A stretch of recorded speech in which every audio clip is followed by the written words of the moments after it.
خپل وطن جوړو لنړۍ سره سیال خپل لیدونکو نن بیا یو ځل دغه کورنۍ لیدو ته راغلي یو کوم کورنۍ چې غلام الدین کاکا کورنۍ وه چې مخکې موږ د هغو ویډیو کړې وه تر تاسو پورې مو دوی د ژوند کیسه در رسولې وه نن راغلي چې تاسې زکات سرسایه خیرات هر څه تر دوی پورې راورسوو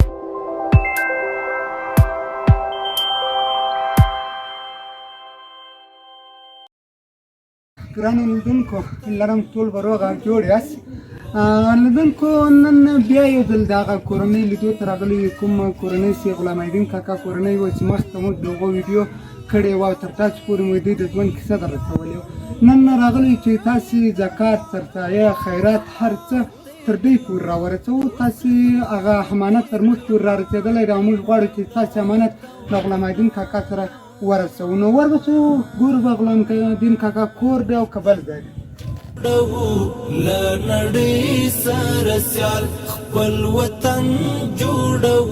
لنړۍ سره سیال نور سمسور به پر د څنګه د ځوان الحمدلله خدای په نظر کې جوړ خو یې سترګې په لارې قرباني سي تاسو سترګې په لارې بس موږ خواړه یو ځل بیا رالو درته خدای دې ونازو خدای دې په عزت لره خدای دې مه خراب کړي بس موږ به درته څه خبرې به درسره وکړو هغه شیان چې موږ راوړي دي هغه به له تاسو خیر وشي خدای دې ښه سره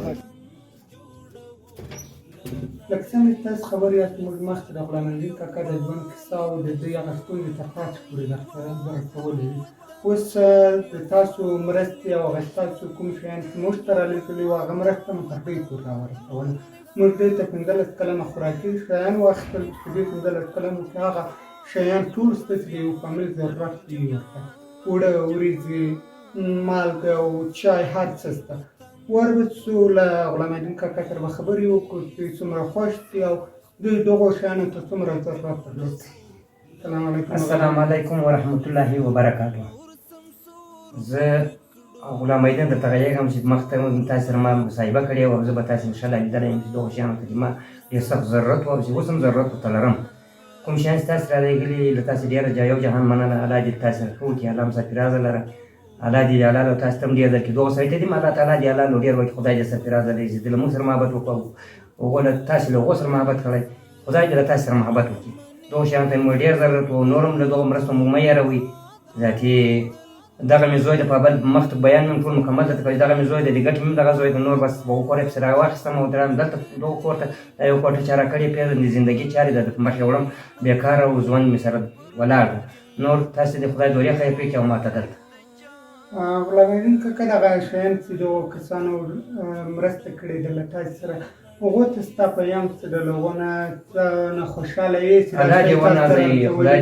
هغه به له دعا ونه هېروې ځکه چې دغه هغه کسان دي چې فقط دوی ستاسو دعاو ته تمه دي او غواړي چې تاسو په هر لمانځه کې کله چې تاسې لمونځ کوئ د الله دربار ته رجوع کوئ نو دوی غواړي تر څو هغه وخت دوی ته لاس پورته کړئ دوی ته دعا وکړئ تر څو هغه به هم یو څه ستونزې لري چې د هغو ستونزې او هغه ارمانونه خدای ورپوره کړي نو چې دوی موږ په یاد یو دوی د خدای په یاد وشي چې دوی موږ په یاد دوی د خدای په یاد وشي خدای دې دوی نه یاروي دوی موږ نه یاروي الله دې دوی نه یاروي الله دې په دنیا په آخرت کې عوضونه ورکړي الله دې نه خرابوي خدای دې دنیا برابره کړي پروردګار دې په خیر په خوښي خپلو بچیانو ته راولي خپلو بچیانو ته دې پروردګار دې دن وکړي نو دا د ژوند چارې دي نو بس خدای په امان دي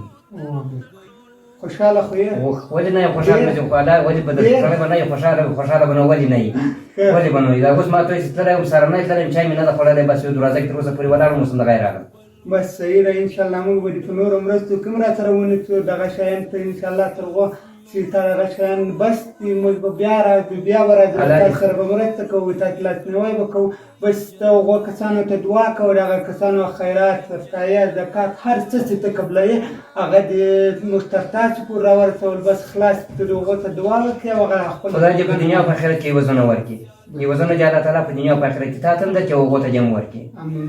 او اسلام سره سیال ستا ژوند نور په ښکلا پټ شولو اریانا